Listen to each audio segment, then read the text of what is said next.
Price எல்லாம். இன்று நாம் தியானத்துக்காக எடுத்துக்கொள்கிற வேத பகுதி சங்கீதம் 119 5வது வசனம். சங்கீதம் 119 வசனம் 5. சங்கீதம் 119 5ஆம் வசனம். உமது பிரமாணங்களை கைக்கொள்ளும்படி என் நடைகள் ஸ்திரப்பட்டால் நலமாயிருக்கும். ஆமென். ஜெபிப்போம். ஸ்தோத்திரம் ஆண்டவரே, இப்பொழுதும் இந்த வார்த்தையை நாங்கள் தியானிக்கும்படியான கிருபை எங்களுக்கு தர வேண்டுமாய் ஜெபிக்கிறோம். எங்கள் ஆண்டவரும் மீட்பர் இரட்சகருமாய் இயேசு கிறிஸ்துவின் வழியாய் எடுக்கிறோம் நல்ல பிதாவே, ஆமென். தாவீது இப்படியாய் சொல்லுகிறார், உமது பிரமாணங்களை கை கொள்ளும்படி என் நடைகள் ஸ்திரப்பட்டால் நலமாயிருக்கும். ஆமென். ஆண்டவர் நிறைய பிரமாணங்களை வைத்திருக்கிறார். இப்படிதான் நடக்கணும். நீங்க சொன்ன அந்த பிரமாணங்களை படி நான் நடக்கிறதுக்கு என் நடைகளை ஸ்திரப்படுத்தும், நான் வழுகாமல் இருக்கும்படியா என்னை காத்து கொள்ளும் என்றபடியாய். ஆமென். ஆங்கிலத்துல though that my ways were directed to keep the statutes. ஆமென். அப்படின்னா அந்த ஸ்டாட்யூட்ஸ் அப்படிங்கிறதுக்கு என்னன்னா கற்பனைகள், நியமங்கள். ஆமென். அது எப்படி? இப்ப கட்டளைங்கிறது உன் தாய் தகப்பனை கனம் பண்ணு அப்படிங்கிறது கட்டளை. இத கடைப்பிடிப்பது எப்படிங்கிற காரியத்துல போகிற போது பாத்தீங்கன்னா அதுக்கு அப்ப தாய் தகப்பனை அடிக்காத, தாய் தகப்பனுக்கு கீழ்ப்படி, அவர்களை வயதான காலத்துல பராமரி, இதெல்லாம் கற்பனைகள், நியமங்கள். ஆமென். அப்படித்தான் நம்மளுடைய தேசத்து இது இருக்கு. கான்ஸ்டியூஷன்ங்கிறது வேற. அந்த கான்ஸ்டியூஷன்ங்கிறது எப்படின்னா நம்மளுடைய அடிப்படை உரிமைகளை வைத்து எழுதப்பட்டது. இந்த கான்ஸ்டியூஷனை நிலைநிறுத்துவதற்கு தான் லா, சட்டங்கிறது சட்டசபையில இயற்றப்படுவது. ஆமென். அது மாதிரி தான் இங்க கட்டளைங்கிறது ஒரு காரியம். ஆனா தேவன் அந்த கட்டளையெல்லாம் எப்படியெல்லாம் கடைபிடிக்கணும், எப்படியெல்லாம் அந்த காரியத்தை செய்யணுங்கிறதுக்கு வேதத்துல அநேக காரியங்களை சொல்லி இருக்கிறார். அதுதான் கற்பனைகள், நியமங்கள் அப்படின்னு சொல்லப்படுது. இன்னும் லூக்கா 1:6 பாருங்க. லூக்கா 1:6வது வசனம்.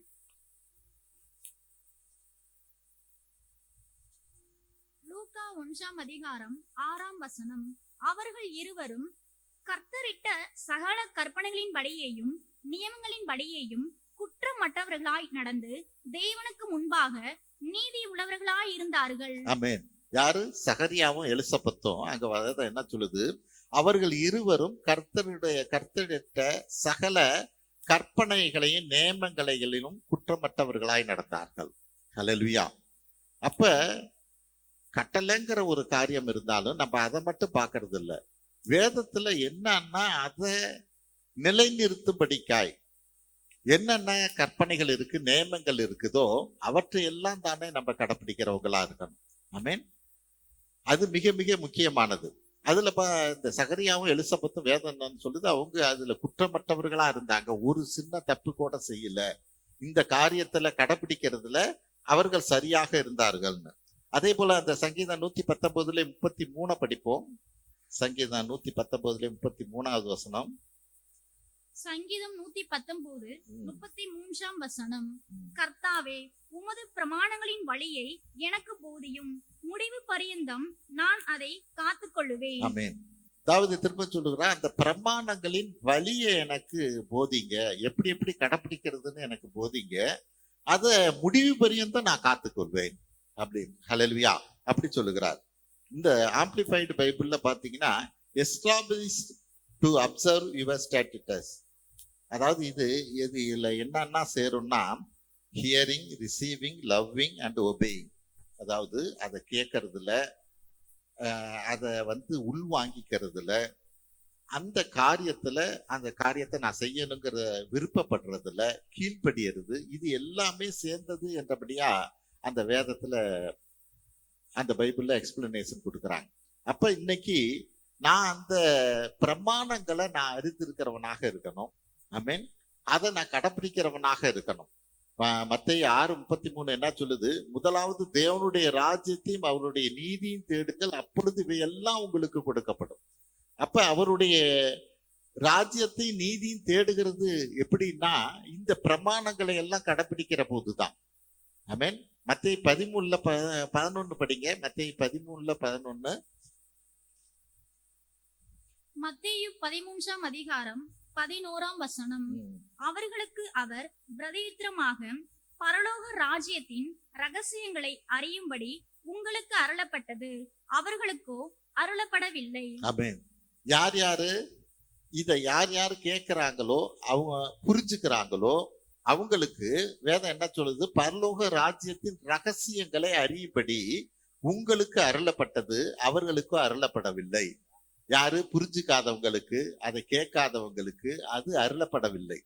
யார் யார் இதை புரிஞ்சுக்கிறாங்களோ அவங்களுக்கு தான் அந்த பரலோக ராஜ்யத்தோட ரகசியம், எப்படி எப்படி இருந்தா நம்ம ஆசீர்வாதத்தை பெற்றுக்கொள்ளலாங்கிற அந்த ரகசியம் அவங்களுக்கு தான் அருளப்படுது என்றபடியா சொல்றார். இப்ப சொல்லுகிற போது, பேசுகிற போது, ஆண்டவர் ஓமையில பேசுகிறார், பல காரியங்களை பேசுகிற போது அங்க சீசர்கள் வந்து கேட்கிறாங்க, ஏன் ஆண்டவர் ஓமையில பேசுறீங்க, கொஞ்சம் தெளிவா பேசக்கூடாதா அப்படிங்கிற போது ஆண்டவர் சொல்றாரு, இத புரிஞ்சுக்கிறவனுக்கு தான் அந்த பரலோக ராஜ்யத்தின் ரகசியம் அவனுக்கு தான் போய் சேரும், மற்றவங்களுக்கு அது அருளப்படவில்லை, கொடுக்கப்படவில்லை அப்படிங்கிறார். ஹல்லேலூயா. அதுக்காக தான் நான் ஓமையில பேசுறேன் அப்படிங்கிறார்.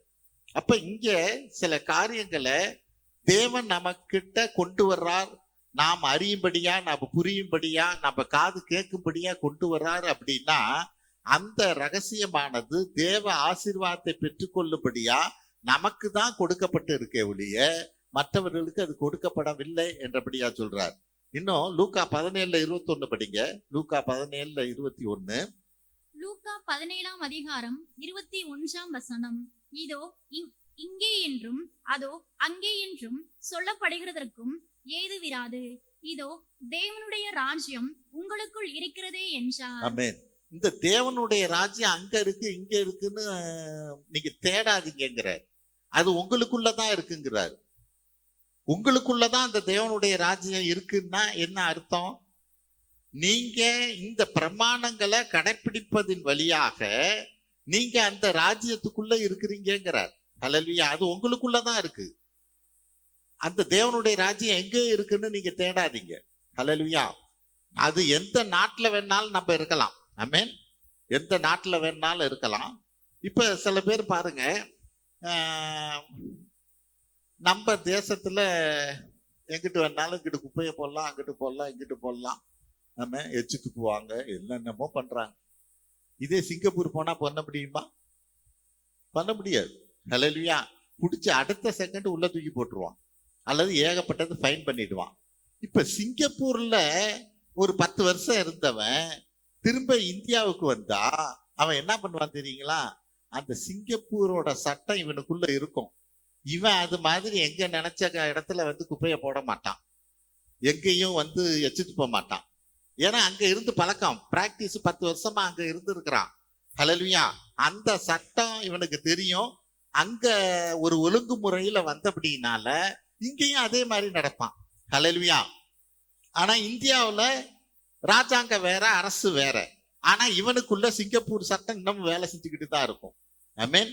அதே போலதான் இன்னைக்கு நம்ம இந்த தேசத்துல இருந்தாலும் வேதம் என்ன சொல்லுது? உங்களுக்குள்ள தேவனுடைய ராஜ்யம் இருக்கணும், அரசாங்கம் இருக்கணும், சட்டம் இருக்கணுங்குது. ஹல்லேலூயா. நீ எப்படி எப்படி நடக்கணுங்கிறது தேவனுடைய ராஜ்யத்துல என்ன சட்டமோ அதுபடிதான் நீ நடக்கணும். ஆமென். இங்க உனக்கு சுதந்திரம் இருக்கலாம், நீ யாரை வேணாலும் எப்படி வேணாலும் செய்யலானோ, அல்லது எங்க வேணாலும் எதையும் போடலானோ யாரும் கேட்க போறது இல்லை. ஆனா உனக்குள்ள என்ன இருக்கணும்? தேவனுடைய ராஜ்யம் இருக்கணும். அது உனக்குள்ளதான் இருக்குது. நீ எங்கேயும் அங்க இருக்கு இங்க இருக்குன்னு நீ தேடாத. ஹல்லேலூயா. அப்ப எப்ப அது நான் அந்த பிரமாணங்களை எல்லாம் நான் தெரிந்து கொள்ளுகிற போதுதான் இது எனக்குள்ள இந்த பிரமாணம் எப்படி வேலை செய்யுது. இன்னும் நான் உங்களுக்கு புரிஞ்சுக்கணும்னா, எனக்குள்ள அந்த சிங்கப்பூர் பிரமாணம் வேலை செய்யுதா, இந்திய பிரமாணம் வேலை செய்யுதா? ஹல்லேலூயா. இதுல இந்த பிரமாணமும் இருக்குது. எனக்குள்ள எந்த பிரமாணம் வேலை செய்யுது அதை தான் இந்த நாள்ல நம்ம பார்க்க இருக்கிறோம். ரோமன் 3:27 படிங்க. ரோமர் 3:27. ரோமர் 3ஆம் அதிகாரம் ம். 27ஆம் வசனம். இப்படி இருக்க ம். மேன்மை பாராட்டல் எங்கே? அது நீக்கப்பட்டதே. எந்த பிரமாணத்தினாலே? கிரியா பிரமாணத்தினாலேயோ அல்ல விசுவாச பிரமாணத்தினாலேயோ? ஆமென். இப்படி இருக்க மேன்மை பாராட்டல் எங்கே? அது நீக்கப்பட்டதே. எந்த பிரமாணத்தினாலே? கிரியா பிரமாணத்தினாலேயா அல்லது விசுவாச பிரமாணத்தினாலேயா? ஹல்லேலூயா. இதுல நான் மேன்மை பாராட்டிக்கிறதுக்கு ஒண்ணும் இல்லைன்னு வேதம் சொல்லுது. இந்த மேன்மை பாராட்டல் ஒண்ணும் இல்லை. ஏன் அப்படின்னா, நீ இந்த இடத்துல வந்து உட்கார்ந்து இருக்கிறது கிரியை பிரமாணத்தினால விசுவாச பிரமாணத்திலையான்னு கேக்குது. கிரியா பிரமாணம்னா என்ன? இவ்வளவு தூரம் போனா, இவ்வளவு தூரம் நடந்து போனாக்கா ஆண்டவரை பார்க்கலாம், அல்லது இவ்வளவு தூரம் நான் கஷ்டப்பட்டோம்னா, உபவாசம் இருந்தா, இப்படிப்பட்ட காரியங்களை செஞ்சா ஆண்டவரை அடையலாம். ஹல்லேலூயா. இது என்னோட கிரியையினால வர்றது, என்னுடைய செயலினாலே வர்றது. அங்க தேவன் என்ன சொல்றாரு? நீ செய்த செயலினால, முயற்சியினால நீ என்ன பார்க்க முடியும், என்ன அறிந்து கொள்ள முடியும்னு நினைக்காத. உன்னோட கிரியையினால அல்ல, ஆமென், விசுவாசத்தினால வர்றதுதான் அப்படிங்கிறார். அப்ப நான் இந்த காரியத்துல இந்த கிரியா பிரமாணங்கிறத நான் பிடிச்சுக்கிட்டு இருக்கிறேனா?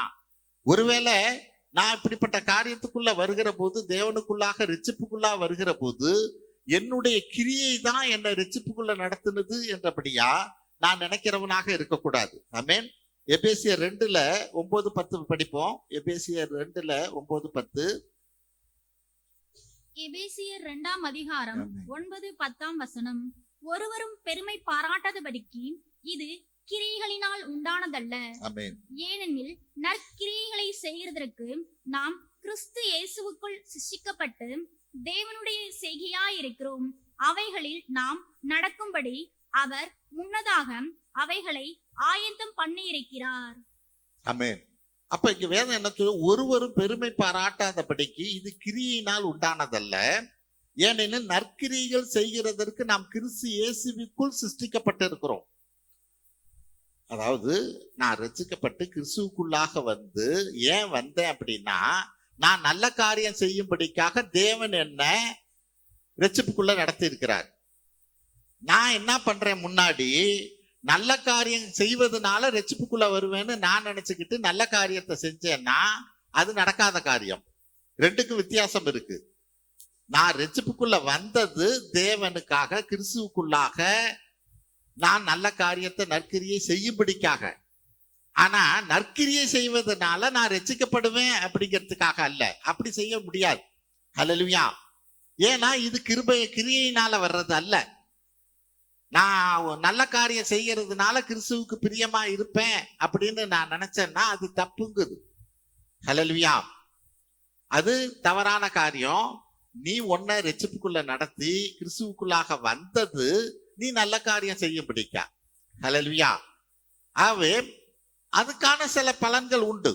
ஆமென். எது? நான் வந்து கிறிஸ்துவ அறியாம இருக்கிற போதும் நல்ல காரியம் செய்யறதுக்கான காரியங்கள் உண்டு. அதுதான் வேதம் என்ன சொல்லுது? யோவான் 3:5 படிங்க. யோவான் 3:5. யோவான் 3ஆம் அதிகாரம் 5ஆம் வசனம். இயேசு பிரதியுத்தரமாக, ஒருவன் ஜலத்தினாலும் ஆவியினாலும் பிறவாவிட்டால் தேவனுடைய ராஜ்யத்தில் பிரவேசிக்க மாட்டான் என்று மெய்யாகவே மெய்யாகவே உனக்கு சொல்லுகிறேன். 3:3. யோவான் 3ஆம் அதிகாரம் 3ஆம் வசனம். இயேசு அவனுக்கு பிரதியுத்தரமாக, ஒருவன் மறுபடியும் பிறவாவிட்டால் தேவனுடைய ராஜ்யத்தை காண மாட்டான் என்று மெய்யாகவே மெய்யாகவே உனக்கு சொல்லுகிறேன் என்றார். யோவான் 3:3 தேவனுடைய ராஜ்யத்தை காண்பதை குறித்து பேசுகிறது. யோவான் 3:5 பரலோக ராஜ்யத்துல பிரவேசிப்பதை குறித்து பேசுகிறது. அப்ப தேவனுடைய ராஜ்யத்தை காண்பதுன்னா என்ன? நீ நல்லவனா மாறுறதுனால, நல்லது செய்யறதுனால இந்த பூமியில, இந்த உலகத்துல ஒரு ஆசீர்வாதம் உண்டு, ஒரு சமாதானம் உண்டு, சந்தோஷம் உண்டு. அது தேவனுடைய ராஜ்யத்தை இந்த பூமியில காண்பது. ஹல்லேலூயா. தேவனுடைய ராஜ்யத்தை காண்பது. ஆனா தேவனுடைய ராஜ்யத்துல பிரவேசிக்கணும்னா அதோட சட்டம் வேற. ஹல்லேலூயா. பிரவேசிக்கணும்னா ஆவியினாலும் ஜலத்தினாலும் ஆவியினாலும் பிரவாவிட்டால் தேவனுடைய ராஜ்யத்துல பிரவேசிக்க மாட்டான். ஆமென். அது உள்ள போறதுங்கிறது வேற, அதை காண்பது என்பது வேற. அது இங்க காரியம் என்ன? இது கிரியையினால வருவது அல்ல. ஹல்லேலூயா. தேவனுடைய கிருபையினாலே வருவது. ஆகவே இந்த கிரியா பிரமாணங்கிறத இங்க வேதம் என்ன சொல்லுது? அந்த கிரியா பிரமாணத்தினால நீ மேன்மை பாராட்டாதபடி, ஹல்லேலூயா, நீ மேன்மை பாராட்டுறதுக்கு ஒன்றும் இல்லை என்றபடியாக சொல்லுகிறது. அடுத்த ஒரு காரியம் அதிலே 3:27 திரும்ப படிங்க. 3:27. ரோமர் 3ஆம் அதிகாரம் 27ஆம் வசனம். இப்படி இருக்க மேன்மை பாராட்டல் எங்கே?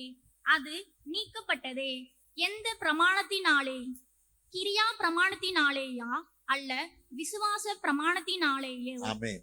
இப்ப கிரியா பிரமாணத்தை பத்தி பார்த்தோம். அடுத்தது என்ன சொல்லுது? விசுவாச பிரமாணம் சொல்லுகிறது. இந்த விசுவாச பிரமாணம் எப்படிப்பட்டது? விசுவாசத்துக்குரிய காரியம் என்ன? எபிரேயர் 11:1 என்ன சொல்லுது? எபிரேயர் 11:1. எபிரேயர் 11ஆம் அதிகாரம் 1ஆம் வசனம். விசுவாசமானது நம்பப்படுகிறவர்களின் உறுதியும் காணப்படாதவர்களின் நிச்சயமாயிருக்கிறது. ஆமென்.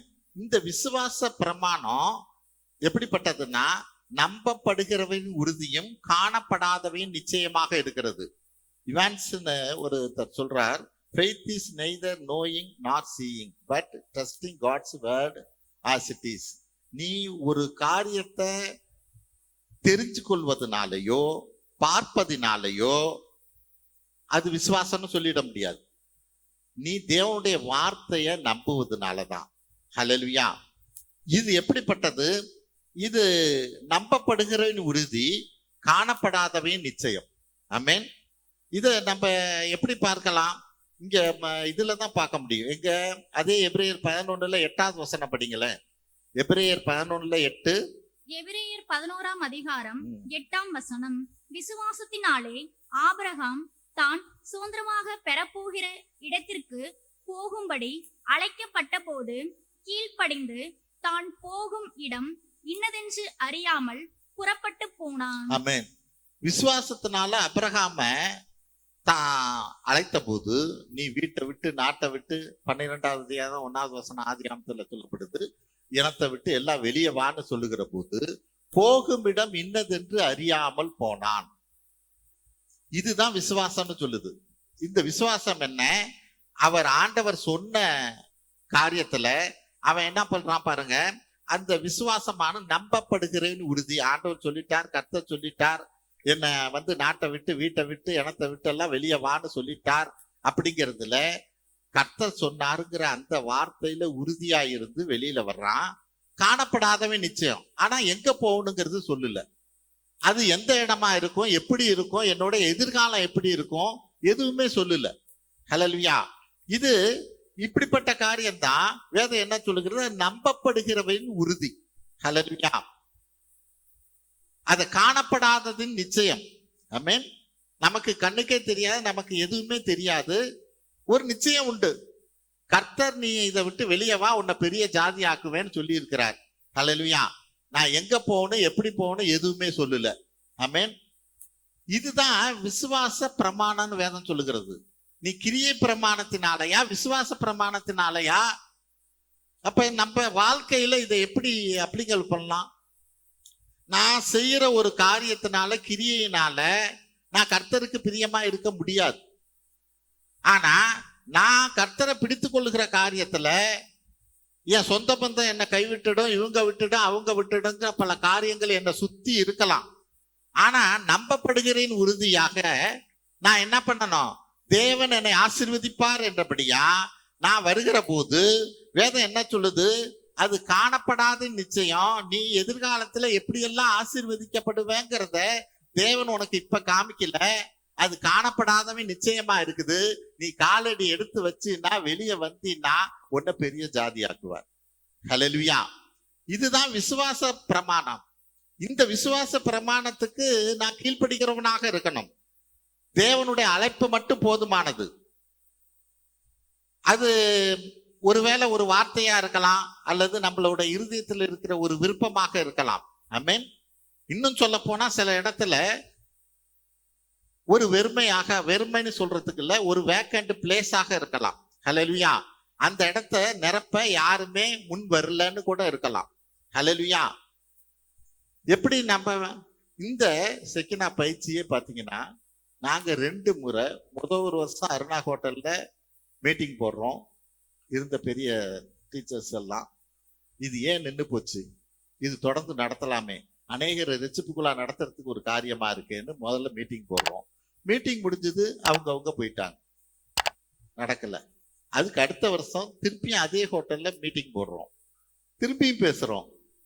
ஆனா யாரும் முன் வரல, எல்லாம் போயிட்டாங்க. ஆனா நமக்குள்ள ஏன் இது நின்று போச்சு, இந்த காரியத்தை நம்ம ஏன் எடுத்து செய்யக்கூடாது? இப்ப ஒரு வேக்கண்ட், ஒரு காரியம் நடக்கணும், அதை நடக்கிறதுக்கு யாரும் முன் வரல அப்படிங்கிற போது இதுவும் தேவனுடைய அழைப்புங்கிறத புரிஞ்சுக்கணும். ஹல்லேலூயா. இதை செய்யறதுக்கு ஒரு ஆள் இல்லைங்கிற வேக்கண்ட் மட்டும்தான் தெரியுது. ஆமென். ஆனா காரியம் எதுவுமே தெரியல. அந்த ஆதங்கத்தை, அந்த விருப்பத்தை, ஏக்கத்தை நமக்குள்ள வைக்கிறாருங்கிற போது இது தேவனுடைய அழைப்பா இருக்குது. ஹல்லேலூயா. அதை நம்ம எடுத்து செய்ய ஆரம்பிச்சோம், இன்ன வரையிலும் தேவன் நடத்திக்கிட்டு இருக்கிறார். ஹல்லேலூயா. இதுதான் விசுவாசத்தின் பிரமாணம். நடக்க போகுது, எப்படி நடக்க போகுது, எத்தனை பேர் சமைக்கிறதுக்கு ரெடியா வருவாங்க, எத்தனை பேர் நமக்கு உதவிக்கு வருவாங்க, எத்தனை டீச்சர்ஸ் வருவாங்க. ஆமென். எத்தனையோ பழைய டீச்சர்ஸ் எல்லாம் வந்து நான் அழைக்கிற போது வரல. ஆமென். ஆனாலும் தேவன் இன்னைக்கு நம்மை கொண்டு நடத்திக்கிட்டு இருக்கிறார். ஹல்லேலூயா. இது காணப்படாத நிச்சயம், நம்பப்படுகிறவன் உறுதி.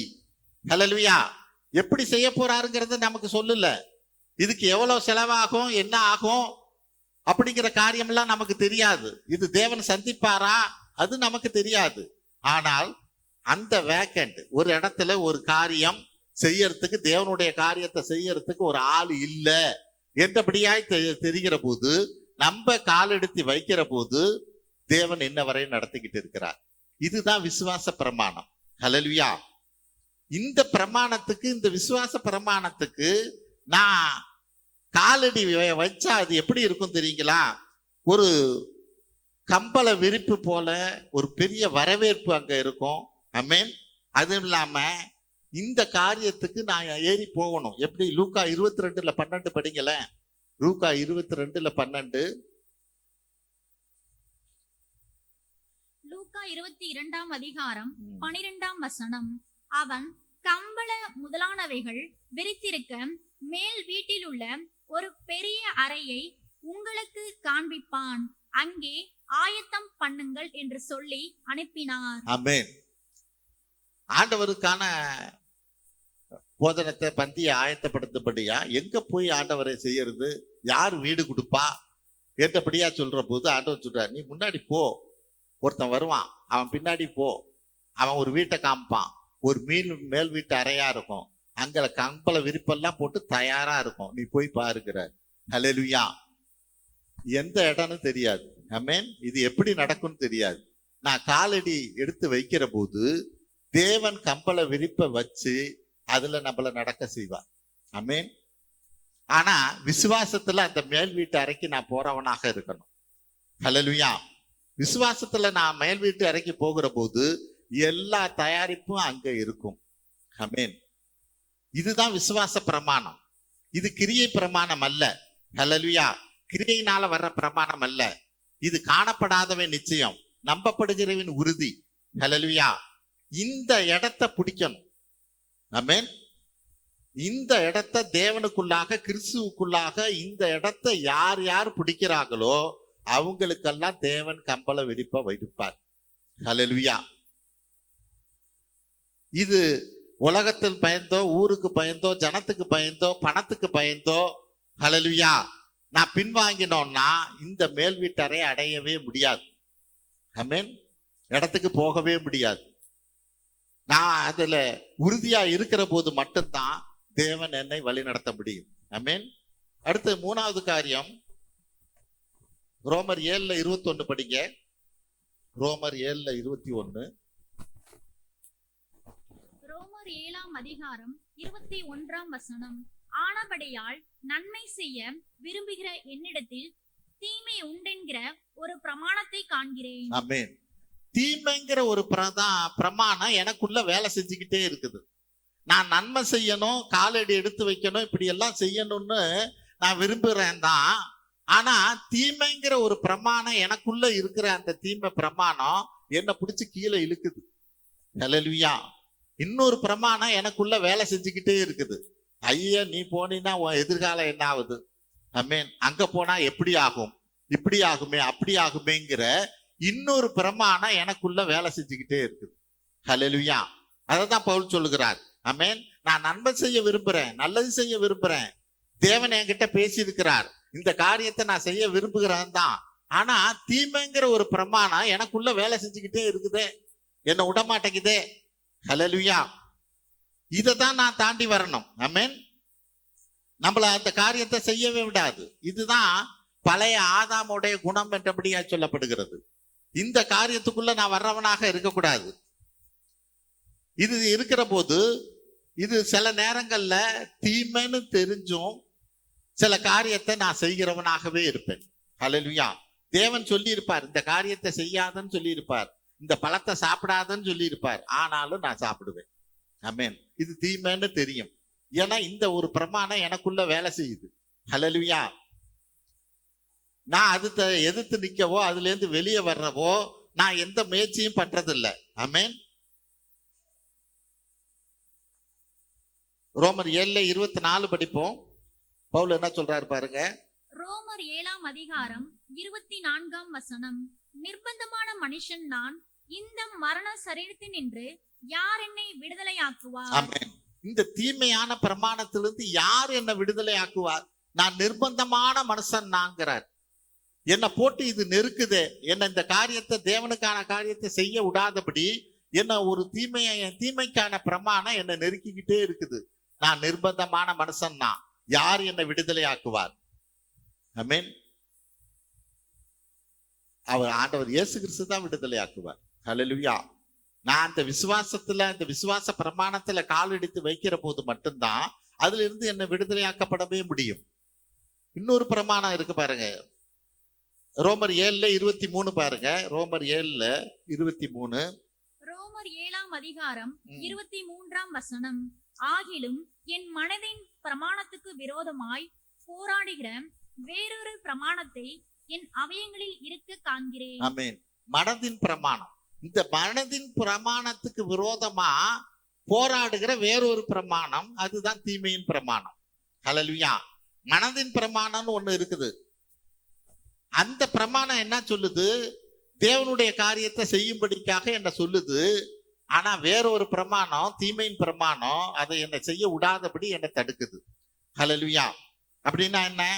மனசானது இப்ப எபிரேயர் 10:25 சபை கூடி விடுதலை சிலர் விட்டு விடுகிறது போல நாமும் விட்டு விடாமல் இருக்கு. ஹல்லேலூயா.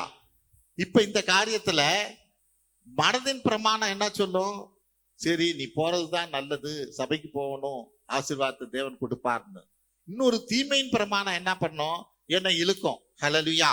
இது எதை சார்ந்தது? என்னுடைய விருப்பத்தையும் ஆசையும் சார்ந்தது. இந்த மனதின் பிரமாணம் எனக்குள்ள எதை விரும்புகிறேனோ அந்த பக்கம்தான் அது சாயும். ஹல்லேலூயா. எதன் மேல ஆசை இருக்குதோ அந்த பக்கம்தான் அது சாயும். அப்ப இந்த பிரமாணத்துல, மனதின் பிரமாணத்துல நான் தீர்மானிக்க வேண்டியது நானாக இருக்கிறேன். ஹல்லேலூயா. நான் தீர்மானிக்கிறது நான் தான், எது நல்லது, எது தேவனுக்கு பிரியமானது. ஆமென். 1 தீமோத்தேயு 6:6 என்ன சொல்லுகிறது?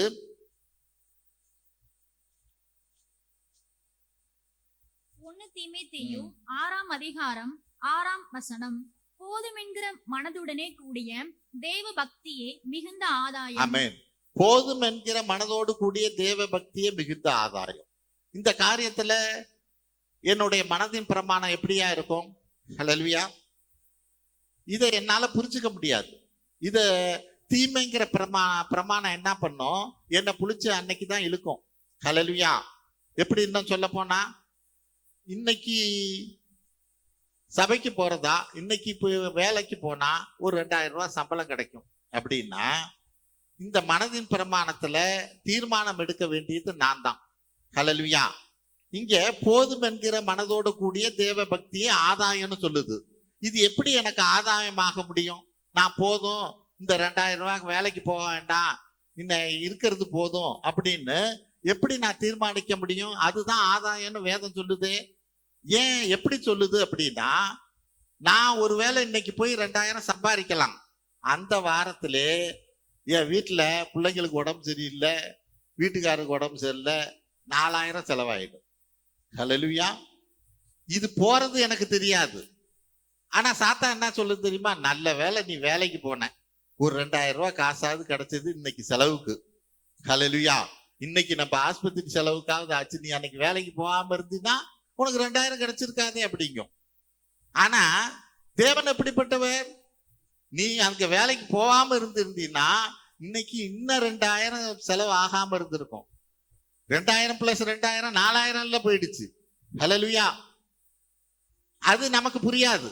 சாத்தான் சொல்றதுதான் நமக்கு புரியும், தேவன் சொல்றது புரியாது. ஹல்லேலூயா. இப்ப மனதின் பிரமாணம், நான் எதை தீர்மானிக்கிறேங்கிறதுல மனதின் பிரமாணம் மிக மிக அவசியமானது. ஆமென்.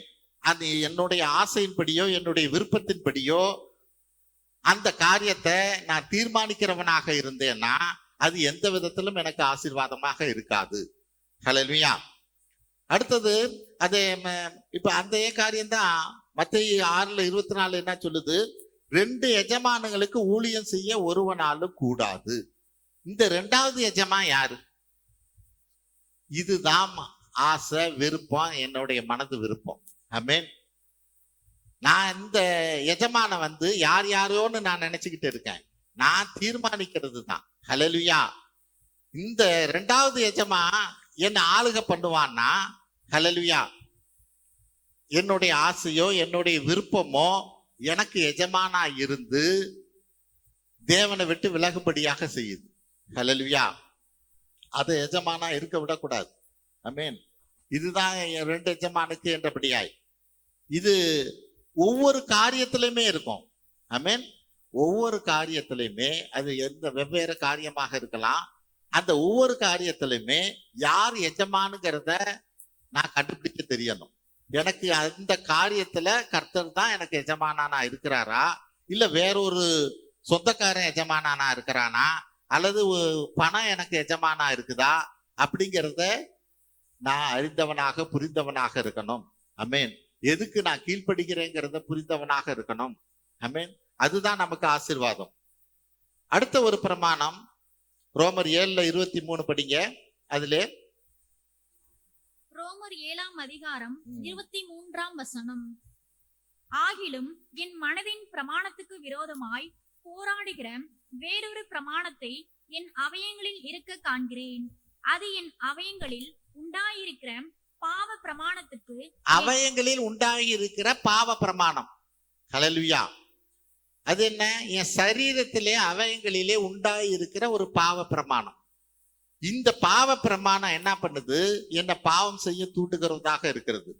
இது மாமிச இச்சையாக இருக்கிறது. ஹல்லேலூயா. எனக்குள்ளாக இருக்கிற அவயங்களிலே உண்டாயிருக்கிற பாவ பிரமாணம். இந்த மாமிச இச்சைங்கிற காரியம் எங்க சொல்லப்படுது? கலாத்தியர் 5:24 படிங்க. 5 என்ன சொல்லுது பாருங்க. கலாத்தியர் 5ஆம் அதிகாரம் 25ஆம் வசனம். 24. கலாத்தியர் 5ஆம் அதிகாரம் 24ஆம் வசனம். கிறிஸ்துவின் உடையவர்கள் தங்கள் மாம்சத்தையும் அதன் ஆசை இச்சைகளையும் சிலுவையில் அறைந்திருக்கிறார்கள். ஹல்லேலூயா. நான் இந்த மாமிச இச்சைய ஆசைய நான் சிலுவையில அறைந்திருக்கிறேனா? நான் சிலுவையில அறையலன்னா இந்த பாவ பிரமாணம் என்ன மேற்கொள்ளும். ஹல்லேலூயா. இந்த பாவ பிரமாணம் என்ன ஆளுகை பண்ணும். கலாத்தியர் 5:19-20 படிங்க. கலாத்தியர் 5ஆம் அதிகாரம் 19 முதல் 20ஆம் வசனம் வரை. மாம்சத்தின் கிரியைகள் வெளியரங்கமாயிருக்கின்றன. அவையாவன விபச்சாரம், வேசித்தனம், அசுத்தம், காம விகாரம், விக்கிரக ஆராதனை, வெள்ளி சூனியம், பகைகள், விரோதங்கள், வைராக்கியங்கள், கோபங்கள், சண்டைகள், பிரிவினைகள், மார்க்க பேதங்கள். ஆமென். அப்ப இப்படி இந்த காரியங்கள் எல்லாம் தானே அது இது மாம்ச பாவ பிரமாணமாக இருக்கிறது. மாமிச இச்சையினால வர்ற பாவ பிரமாணங்கள். இதை யாக்கோப்பு 1:15 என்ன சொல்லுது பாருங்க. பின்பு இச்சையானது கற்பம் தரித்து பாவத்தை பிறப்பிக்கும், பாவம் பூர்ணமாகும் போது மரணத்தை பிறப்பிக்கும். ஹல்லேலூயா. பின்பு இச்சையானது ஒரு விருப்பமானது, எப்படி சொல்லலாம், இந்த மாம்ச இச்சைங்கிற காரியத்துல நிறைய பார்த்தோம் லிஸ்ட். அதுல ஒரு கோபங்கிற காரியமும் ஒண்ணு இருக்கு. இந்த கோபங்கிற காரியம், இச்சையான காரியம், நான் கோபத்துல ஒரு காரியத்தை நான் செய்கிற போது அது கற்பந்தரித்து பாவத்தை பிறப்பிக்கும். ஒருத்தரை அடிக்கிறதுனாலயோ அல்லது திட்டுறதுனாலயோ அவங்கள நோகும்படியா செய்யறதுனாலயோ இது கற்பந்தரிச்சு இது என்னாச்சு, பாவம் ஆயிடுச்சு. இந்த பாவம் என்ன பண்ணுது, அடுத்தது என்னையே நீ இப்படி செஞ்சுட்டியேங்கிறதுனாலயோ இந்த பாவத்தை செஞ்சேங்கிற காரியத்தையோ வச்சு என்னது, என்ன மரணத்துக்கே கொண்டு போகுது. நான் வீக் ஆயிடுறேன். ஹல்லேலூயா. ஒரு சரீரத்திலேயோ மற்றதுலயோ இருதயத்திலேயோ ஒரு வீக்னஸ் வருது நான் செஞ்ச பாவத்தினால. அததான் வேதம் சொல்லுது, இச்சையானது கற்பம் தரித்து பாவத்தை பிறப்பிக்கும். பாவம் என்னாகும், பாவம் பூர்ணமாகிற போது அது மரணத்தை பிறப்பிக்கும். ஆமென். இப்ப இந்த பாவ பிரமாணத்துல நான் கவனிக்கிறவனாக இருக்கணும். ஹல்லேலூயா. இந்த பாவ பிரமாணத்துல நான் வீழ்ந்து விடாதபடியா நான் இருக்கணும். ஏன்னா பாவத்தின் சட்டம் என்னன்னா அது மரணம் தான். ஆமென். அந்த பிரமாணத்துல நான் வீழ்ந்து போகாது இருக்கும்படிக்கா நான் மிக மிக கவனமாக இருக்கணும். 6வது காரியம் என்ன, ஜீவனுடைய ஆவியின் பிரமாணம். ரோமர் 8:2 பாருங்க. ரோமர் 8:2. ரோமர் 8:2 கிறிஸ்து இயேசுவினாலே ஜீவனுடைய ஆவியின் பிரமாணம் என்னை பாவம் மரணம் என்பவைகளின் பிரமாணத்தினின்று விடுதலையாக்கிற்றே. ஆமென். இந்த பாவ பிரமாணம் மரணத்துக்கு நோக்கி என்னை அழைச்சிட்டு போனாலும், என்னை கொண்டு போனாலும், ஜீவனுடைய ஆவியின் பிரமாணம் என்ன சொல்லுது, கிறிஸ்து இயேசுவினாலே ஜீவனுடைய ஆவியின் பிரமாணம் என்னை பாவ பிரமாணம் என்பவைகளின் பிரமாணத்திலிருந்து விடுதலை ஆக்கிட்டு. ஆண்டவராய் இயேசு கிறிஸ்து தான் அந்த பாவ பிரமாணத்திலிருந்து, அந்த அழிவிலிருந்து என்னை விடுதலை ஆக்க வல்லவர். ஹல்லேலூயா. அப்ப நான் இந்த ஜீவனுடைய ஆவியின் பிரமாணத்தை நான் தேடுகிறவனாக இருக்கணும். ஆமென். ஜீவனுள்ள ஆவியின் பிரமாணத்தை நான் தேடுகிறவனாக இருக்கிற போது இந்த பாவத்தினால் வருகிற மரணங்கிற காரியத்துல எனக்கு விடுதலை உண்டு. ரோமர் 8:6 படிப்போம். ரோமர் 8:6 மாம்ச சிந்தை மரணம், ஆவியின் சிந்தையோ ஜீவனும் சமாதானமுமாம். ஆமென். மாம்ச சிந்தை அது பாவ பிரமாணம், அது மரணத்தை தான் கொண்டு வரும். ஆனா ஆவியின் சிந்தை ஜீவனும் சமாதானமுமாம், அது ஜீவனை கொடுக்குவதாக இருக்கும் என்று வேதம் சொல்லுகிறது. ஆகவே ஜீவனுடைய ஆவியின் பிரமாணத்தை நான் கடைபிடிக்கிறவனாக இருக்கிற போது பாவ பிரமாணத்தினால் வருகிற பாதிப்பை, அழிவிலிருந்து என்னை நான் காப்பாற்றி கொள்ள முடியும். ஹல்லேலூயா. ஆண்டவர் அங்க என்ன சொல்றாரு, யோவான் 11:25. யோவான் 11:25. யோவான் 11:25 இயேசு அவளை நோக்கி, நானே உயிர்த்தெழுதலும் ஜீவனுமாயிருக்கிறேன். என்னை விசுவாசிக்கிறவன் மரித்தாலும் பிழைப்பான். ஹல்லேலூயா. ஏன்னா இவரு ஜீவனுடைய ஆவியின் பிரமாணமாக இருக்கிறபடினால அங்க ஆண்டவர் என்ன சொல்றார், இயேசு அவளை நோக்கி, யார், மார்த்தாளை நோக்கி, நானே உயிர்த்தெழுதலும் ஜீவனுமாய் இருக்கிறேன். என்னை விசுவாசிக்கிறவன் மரித்தாலும் பிழைப்பான். மரித்தாலும் பிழைப்பான். அதை தான் அண்டர்லைன் பண்ணணும். ஹல்லேலூயா. மறுத்தா, ஏன்னா அடுத்த வசனம் அதுக்கான விளக்கம் சொல்லுது பாருங்க. 11:26 படிங்க. யோவான் 11:26 உயிரோடு இருந்து என்னை விசுவாசிக்கிறவன் எவனும் என்றைக்கும் மறியாமலும் இருப்பான். இதை விசுவாசிக்கிறாயா என்றார். ஹல்லேலூயா. உயிரோடு இருந்து என்னை விசுவாசிக்கிறவன் எவனும் என்றென்றைக்கும் மறியாமல் இருப்பான். அவனுக்கு என்னைக்கும் மரணம் இல்லைன்னு சொல்லுது. ஆனா எல்லாரும் மரணமா, எல்லாம் இறந்துகிட்டு தானே இருக்கிறாங்க என்றபடியாக பலர் நினைக்கலாம். இது எந்த மரணத்தை சொல்லுது? வெளிப்படுத்தின விசேஷத்துல சொல்லப்படுகிற 21வது அதிகாரத்துக்கு சொல்லப்படும் அந்த 2ஆம் மரணத்தை குறித்து பேசுகிறது. ஹல்லேலூயா. அங்க அந்த காரியம்தான் ஆண்டவர் சொல்லுகிறார், நானே உயிர்த்தெழுதலும் ஜீவனுமாய் இருக்கிறேன். என்னை விசுவாசிக்கிறவன் மரித்தாலும் பிழைப்பான். இந்த உலகத்துல மரித்தாலும் அவன் ஆவியில பிழைப்பான். ஆத்மாவுல பிழைப்பான் என்றபடியா முந்தின வசனத்துல சொல்லுகிறார். ஆகவே இந்த பாவ பிரமாணத்தினால வருகிற பாதிப்பிலிருந்து நான் வெளியே வரணும்னா ஜீவனுடைய ஆவியின் பிரமாணம் எனக்குள்ள வேலை செய்யணும். ஹல்லேலூயா. அந்த ஆண்டவராய இயேசு கிறிஸ்து தான் ஜீவனுடைய ஆவியின் பிரமாணமாக இருக்கிறார். அவரை விசுவாசிக்கிறவன் மரிக்க மாட்டான்.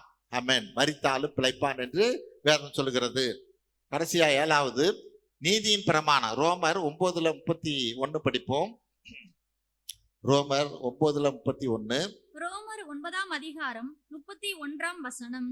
நீதி பிரமாணத்தை தேடின இஸ்ரவேலரோ நீதி பிரமாணத்தை அடையவில்லை. ஆமென். நீதியின் பிரமாணத்தை தேடின இஸ்ரவேலரோ நீதியின் பிரமாணத்தை அடையவில்லை. ஏன்னா அந்த நீதியை அடையணும்னு சொல்லி இவங்க கடைப்பிடிக்கிறது எல்லாம் இந்த 10 கட்டளையும் மற்ற காரியங்களை தான் கடைப்பிடிச்சுக்கிட்டு இருந்தாங்க. ஆனா அதனால அவங்களால அடைய முடியல. 1ல பாஸ் பண்ணாலும் 1ல ஃபெயில் ஆகுறாங்க. ஹல்லேலூயா. பொய் சொல்லாது இருப்பாயாக அப்படின்னா, பொய் சொல்லல அப்படின்னா தாய் தகப்பன தாங்குற காரியத்துல விழுந்து போறாங்க. இப்படி ஏதோ ஒரு விதத்துல அந்த நீதியின் பிரமாணத்தை தேடின அவங்க அதை முழுமையா அடைய முடியவில்லை என்று வேதம் சொல்லுகிறது. அப்ப இந்த நீதியின் பிரமாணத்தை எப்படி அடையணும்னு வேதம் சொல்லுது. யோவான் 3:16 நான் தேவனை வைத்திருக்கிற காரியம் என்ன? யோவான் 3:16. யோவான் 3ஆம் அதிகாரம் 16ஆம் வசனம். தேவன் தம்முடைய ஒரே பேரான குமாரனை விசுவாசிக்கிறவன் எவனோ அவன் கெட்டு போகாமல் நித்திய ஜீவனை அடையும்படிக்கு அவரை தந்தருளி இவ்வளவாய் உலகத்தில் அன்பு கூர்ந்தார். ஆமென். அப்ப இங்க இந்த நீதி என்னன்னா, தேவன் வைத்திருக்கிற நீதி என்னன்னா, என்னுடைய ஒரே குமாரனை இந்த பூமிக்கு நான் அனுப்புறேன்.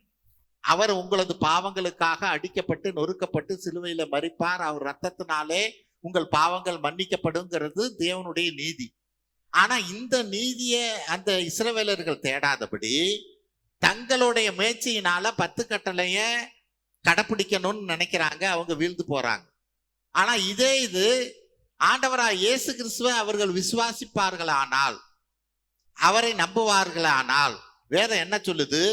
அவர் ஆண்டவராய் இயேசு கிறிஸ்து நியாயப்பிரமாணத்தை தீர்க்க தரிசனங்களை நிறைவேற்றவே வந்தார் என்று வேதம் சொல்லுகிறது. அந்த நியாயப்பிரமாணத்தையும் தீர்க்க தரிசனங்களையும் நிறைவேற்றின இயேசு கிறிஸ்து எனக்குள்ள வந்தா இந்த நியாயப்பிரமாணமாகிய 10 கட்டளை எனக்குள்ள நிறைவேறிடும். ஆமென். அதை கடைப்பிடிக்க நான் கஷ்டப்படவே வேண்டியதில்லை. ஈஸியா நான் கடைப்பிடிப்பேன். ஏன்னா எனக்குள்ள இருக்கிறவர் அவர் ஜெயித்தவராக இருக்கிறார். அந்த நியாயப்பிரமாணத்தை நிறைவேற்றினவராக இருக்கிறார். ஹல்லேலூயா. ஆகவேதான் அங்க வேதம் என்ன சொல்லுது? அந்த நியாயப்பிரமாணத்தை தேடி இஸ்ரவேலரோ நியாயப்பிரமாணத்தை நீதி பிரமாணத்தை அடையவில்லை. நீதி பிரமாணத்தை தேடியும் இஸ்ரவேலர் நீதி பிரமாணத்தை அடையவில்லை. ஏன்னா அவங்களுடைய சொந்த முயற்சி கிரியையினால அவர்கள் தேடினாங்க, விசுவாசத்தினால தேடல. தேடாதனால அவர்கள் அடையாமல் போனார்கள். அதிலே ரோமர் 9:32 வசனத்தை படிங்க. ரோமர் 9ஆம் அதிகாரம் 32ஆம் வசனம். எண்ணத்தினால் என்றால் அவர்கள் விசுவாசத்தினாலே அதை தேடாமல் நியாய பிரமாணத்தின் கிரியைகளினாலே தேடினபடியால் அதை அடையவில்லை. இடதலுக்கான கல்லில் இடறினார்கள். ஆமென். எண்ணத்தினாலில் அவர்கள் விசுவாசத்தினாலே அதை தேடாமல் நியாயப்பிரமாணத்தின் கிரியையினாலே தேடினார்கள். ஹல்லேலூயா. எப்படியாவது நான் போய் சொல்லாம இருக்கணும், நான் தாய் தகப்பனை அப்படி பாதுகாக்கணும், இல்ல 10 கட்டளையில் இருக்க ஒவ்வொரு காரியத்தையும் இவங்க முயற்சி பண்ணி அந்த காரியத்தை செய்யணும்னு நினைச்சாங்க. அதனால அதை அடையாமல் போனார்கள். இது விசுவாசத்தினால இயேசு கிறிஸ்துவை அவர் விசுவாசித்து இருப்பார்களே ஆனா இந்த காரியங்கள் எல்லாம் எளிதாக இருந்திருக்கும். ஆமென். அவர்களுக்கு இந்த காரியத்தை கடைபிடிப்பது மிக எளிதாக இருந்திருக்கும் என்று வேதம் சொல்லுகிறது. ஆகவே இந்த நீதியின் பிரமாணம், அதனால எனக்குள்ள அந்த நீதியின் பிரமாணம் வேலை செஞ்சதுன்னா நான் ரட்சிப்புக்குள்ள வரவே முடியாது. ஆமென். தேவன் எந்த காரியத்தை வைத்திருக்கிறார் அந்த விசுவாச பிரமாணத்துக்குள்ளாக நான் கிறிஸ்துவை விசுவாசிப்பது மூலமாக மட்டும்தானே நான் ரட்சிப்புக்குள்ளாக கடந்து வர முடியும். ஹல்லேலூயா. ஆக இந்த நாள்ல எனக்குள்ள எப்படிப்பட்டதான பிரமாணங்கள் ஒவ்வொரு நாளும் வேலை செய்யறதுங்கிறத நான் புரிந்தவனாக இருக்கணும், அறிந்தவனாக இருக்கணும். எனக்குள்ள எந்த ஒரு காரியத்திலும் கிரியை பிரமாணம் வேலை செய்தா அல்லது விசுவாச பிரமாணம் வேலை செய்தா, அல்லது தீமைங்கிற பிரமாணம் என்னை இழுத்துக்கிட்டு இருக்குதா, ஆமென், அல்லது மனதின் பிரமாணம் தீர்மானிக்க முடியாதபடி, ஹல்லேலூயா, என்னுடைய ஆசையின்படி விருப்பத்தின்படி நான் அந்த காரியத்தை தீர்மானிக்கிறவனாக இருந்தானா அது மனதின் பிரமாணமாக போகும். இது எங்க கொண்டு போய் முடியும்? பாவ பிரமாணத்துல தான் கொண்டு போய் முடியும். அப்படியே ஒருவேளை காரியங்கள் அப்படி இருக்குமானா நான் ஜீவனுடைய ஆவின் பிரமாணத்தினால நான் அதுல இருந்து வெளியே வருகிறவனாக இருக்கணும். ஆமென். என்னுடைய நீதியின் பிரமாணத்தினால அதை ஜெயிக்க முடியாது. ஹல்லேலூயா. விசுவாச பிரமாணத்தினால மட்டும்தான் அதை ஜெயிக்க முடியும். ஆமென். அவ இந்த நாள்ல எனக்குள்ள எந்த பிரமாணம் வேலை செய்கிறதுங்கிறத அறிந்து கொள்ளுகிறவர்களா புரிந்து கொள்ளுகிறவர்களா இருப்போம். தேவன் தாமே நம்மளை ஆசீர்வதிப்பார். ஜெபிப்போம். ஸ்தோத்திரம் ஆண்டவரே, உமது கிருபைக்காய் நாங்கள் நன்றி செலுத்துகிறோம். ஒவ்வொரு காரியத்திலும் ஆண்டவரே, எந்த பிரமாணத்தின்படி நான் இந்த காரியத்தை தீர்மானிக்கிறேன் என்பதை நான் அறிந்து கொள்ள புரிந்து கொள்ள எனது ஆவியின் கண்கள் திறக்கப்பட தேவன் உதவி செய்ய வேண்டுமாய் ஜெபிக்கிறோம். நான் விசுவாச பிரமாணத்திலே ஓடும்படிக்காய் ஜீவனுடைய ஆவியின் பிரமாணத்தை பிடித்து கொள்ளும்படிக்கான கிருபை எங்களுக்கு தருவீராக. எங்கள் ஆண்டவரும் மீட்பர் இரட்சகருமாய் இயேசு கிறிஸ்துவின் வழியாக ஏறெடுக்கிறோம் நல்ல பிதாவே. ஆமென்.